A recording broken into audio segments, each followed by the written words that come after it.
Hi guys, this is Dr. Sadasivam once again with you. And in today's session, we are going to talk about a very, very important concept called as Gemba and quality circles. We are all aware of the fact that Japan was a country which was devastated after the Second World War, especially after the bombing of Hiroshima and Nagasaki. But we are also aware of the fact that in the last 7-8 decades, Japan had made huge strides, especially in its industrialization, in its economic development, and host of other things. And they are very well known for quality.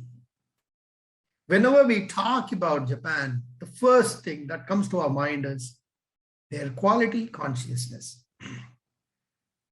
And for doing this,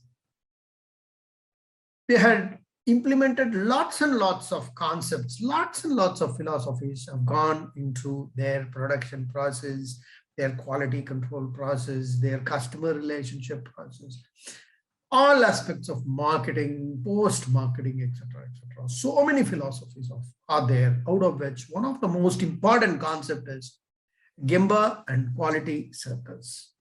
So I would be trying to encapsulate a 2-day training program into a 10-15 minutes presentation in order to give you a gist of what we cover in those training programs, right? So without any much ado, we will come back straight to the topic, right?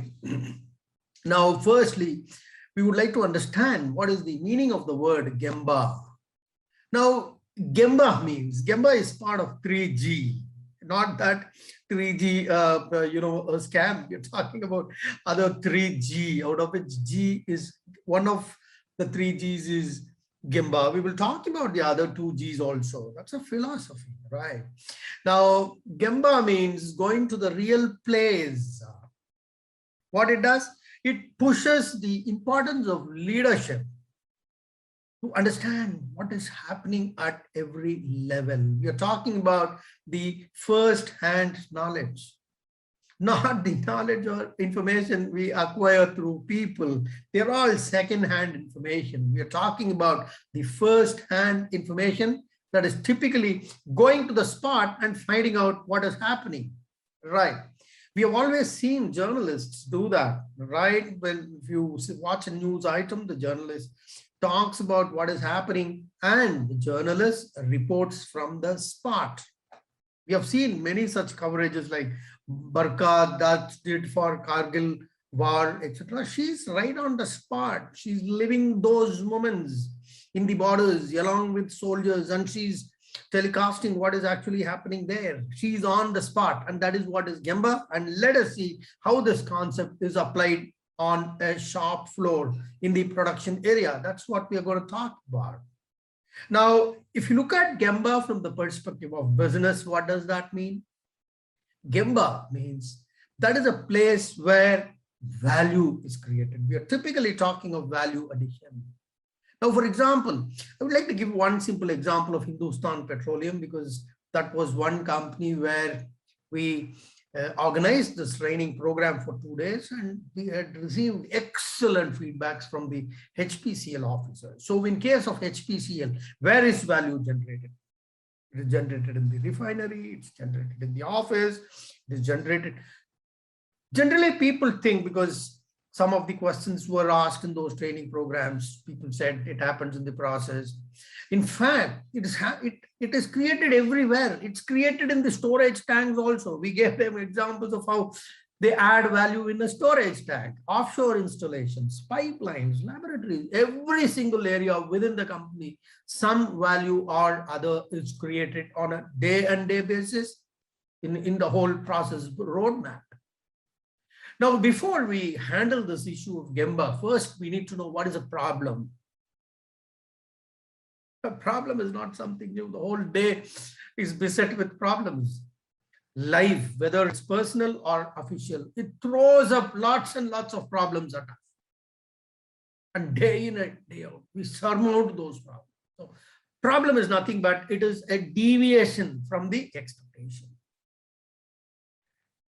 It is also a result of performance of various factors. Now, is problem a real problem? Absolutely not, because every problem presents a room for improvement. And that's where Gemba comes into picture. So typically, whenever we talk about problem and solution, we always take the analogy of a lock. Because when a locksmith makes a lock, he always makes a key also along with the lock, because in the absence of a lock, the key is of no use. So always along with the lock, a key is also provided. The analogy. A revolver absolutely has no value unless it comes with a bullet. Either of them alone, they serve no purpose. If you have the bullet in hand, can you do anything with that? Absolutely not. Likewise, when life throws a problem at us, God has given the solution also along with it. So a solution is always inherent in the problem, but it doesn't present itself too conspicuously to you. We need to explore, we need to find that, and that's where Gemba comes, right? So, broad premise of Gemba, the basic premise of Gemba is problems are always visible, but many a times it is not on the surface. We need to explore under the ground. Therefore, any solution to the problem is best made if people go to the spot, not rely on the information provided to them. And that's where Gemba comes. Now, what is Gemba solution? 3 important things. Go to the spot and see what is happening. Number 2, when you interact with people there, give them respect. You may be the managing director of a company, but when you interact with people on the floor, don't have that air of superiority around you. Show respect to those people. Never show that command when you're there interacting with people, because they are the people who are going to give you the real information. And they are the ones who are going to give us the most practical solutions in the world, right? The third aspect is ask why. 5W and 1H is a very important concept. We will cover that in a different video series. Just do subscribe to this channel. We have many free videos put on these subjects, many shop floor. Those of you who do not have time to call a trainer and organize a full-fledged training program, no issues. You don't have to conduct a 2-day training program, but subscribe to this channel and watch those programs. All are free of cost videos. Please go through them. So many concepts are available there. Now, when you talk about problem solution, because these they're slightly descriptive and I won't be able to explain everything here, but these steps would be done completely covered in a proper training program. First step is we will explore how to create a hypothesis. Then we will formalize list of questions beforehand. Then the third step is sharing experiences and obtaining the feedbacks. Fourth is make appropriate notes. Fifth is give respect to everyone. Sixth is the ability to listen. And then 7th step would be to ask questions with a view to improve the knowledge of the process. All these collective aspects of Gemba, right? And what it achieves a much better communication between the top management and the bottom management. It ensures transparency. It generates trust between the lowest level of employee and the people at the leadership level. Now, we have seen where it should be used, but we should also be looking at certain places, certain tips in terms of how it should not be used. Please remember. It should not be used. We're talking about Gemba, how it should not be used, because we have seen real experiences where people use Gemba in a wrong way, right? It's not for pointing out employees' flaws. Number 1. Number 2, it is not to enforce policies. Third, it's not to spread the fear factor amongst the employees. They won't be able to show good productivity if it is done so.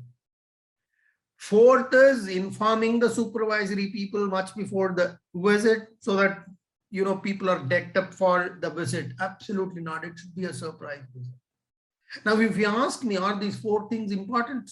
Like pointing out an employee's flaw or enforcing a policy, or, are these things, shouldn't they be done?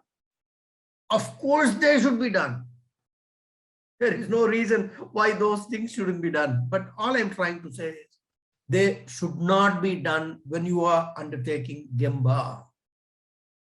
Because the whole philosophy of Gemba is different. We're talking about a Gemba walk where the person visits the shop floor, interacts with people out there, just to create that, trust. Just to create that trust and transparency. During Gemba walk, these shouldn't be used. You can have other platforms to use, implement these things, daily morning meetings, or you can call it, do it otherwise. But when you call it as a Gemba walk, they should not be. It is only to develop relationships with people at lower levels. It should be done, right? So this is what broadly it is. This is what we cover in a 2-day training program. We take up specific case studies, make the participants to go through those case studies. We ask them to apply those concepts, start in the classroom in terms of how they will be implementing it. There are lots of quizzes inside. There will be small puzzles in terms of, for example, we will give a case study and say, tell me one specific instance where the supervisor could have done his job better. To point out one instance where the leadership, could have handled the situation better, etc., etc. Depending on the situation, depending on the industry for which we conduct this training program, these case studies will be customized accordingly, just to ensure kind of relevance. Because the whole objective of any training session is not for people to, attend, spend 2 happy days and then make a tick mark saying that so many people have been trained and so many training programs have been undertaken. That's not what the objective is. Objective is what kind of a learning they take along with them after the training program, and how they put those learnings into practice in their actual jobs. And then finally, the business outcome in terms of, has it resulted in marginal increase in productivity? Has it been able to reduce rejections at the floor level? Has it been able to bring down customer complaints? And host of other metrics will be kept in mind even when we design this training session and the whole pedagogy of the training program. That will be our endeavor. As a trainer, we will be a training organization. We will be doing that. Therefore, this program which we did in Hindustan Petroleum, feedbacks were very good, and we will be deploying the best of the best trainers into this project. So when we say the best of the best trainers, they are the ones who have worked in the shop floor, who have a complete knowledge of all these processes, including your ISO certifications, your Six Sigma, and host of other quality control initiatives, including your total quality management, etc. The guys who have lived the pulse, worked in the shop floors, have conducted lots and lots of training programs, who have actually seen the benefits of implementing these kind of efficiencies, they will be the ones who will be deployed to train, deployed as trainers in this whole project. And to ensure that that is Dr. Sadasivam, I will ensure that the content is up to speed in terms of what the organization requires based on feedback from the organization. Number 2, creating the whole content with discussions from the consumer, that is the client company. And then thirdly, doing a complete train the trainer program so that everything that is discussed is applied in the training program. And that is how we can bring out a positive outcome to this training program. Right, guys, I hope you enjoyed this presentation, and at the cost of repeating, do subscribe to this channel and do press the bell icon. The cost of repeating, let me also tell you, it is not possible for everyone who attend a 2-day training program to improve their knowledge. You have to look for ways and means in how to improve the knowledge without attending a training program also. For those of you We will be uploading lots and lots of training programs.